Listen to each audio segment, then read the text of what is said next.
আমরা আজকে mister S M Tarique, যার ডেড বডি আমরা রিসিভ করলাম, তার বাড়ি হচ্ছে সন্দ্বীপের চট্টগ্রামে, এবং আমরা মারা গেছেন উনি বাহরাইনে 2 মার্চে। আমরা এখন পর্যন্ত আমাদের কাছে রেকর্ড যেটা আছে, দেখা যায় 6 জন বাংলাদেশি এখন পর্যন্ত মারা গেছে। তার মধ্যে আমরা আজকে এই ডেড বডি রিসিভ করলাম। আমাদের মধ্যে উপস্থিত আছেন বাংলাদেশ সরকারের মাননীয়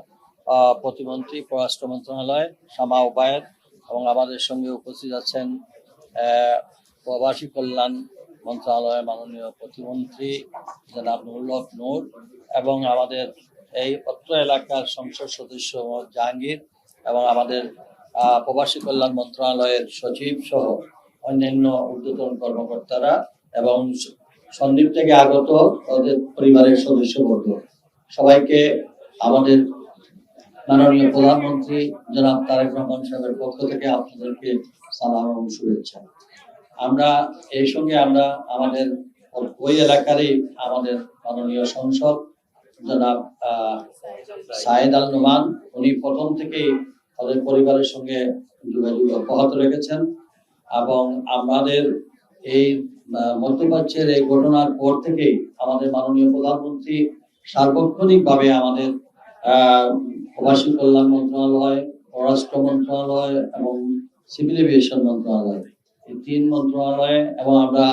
দায়িত্বপ্রাপ্ত যারা সংশ্লিষ্ট সংসদ সদস্য সবাই মিলেই আমরা প্রতিদিনই প্রতিনিয়ত খবর রাখছি। এখন আমরা আপাতত এই মরদেহ তাদের পরিবারের সদস্যদের কাছে আমরা হস্তান্তর করেছি, এবং তাদেরকে আমাদের পক্ষ থেকে জাস্ট প্রিলিমিনারি তাদের এই দাফন কাফন করার জন্য আমরা লাশ পরিবহন এবং দাফন করার জন্য 35,000 টাকা, আর আমাদের বিশেষ অনুদান এই মাত্র 50,000 টাকা দেওয়া হয়েছে, এবং তাদের আরো 3 লক্ষ টাকা, এবং তাদের যে আপনার ইন্স্যুরেন্স বাবদ 10 লক্ষ টাকা আমরা পরবর্তী পর্যায়ে আমরা ইনশাআল্লাহ, এবং আমাদের ওই এলাকার সংশ্লিষ্ট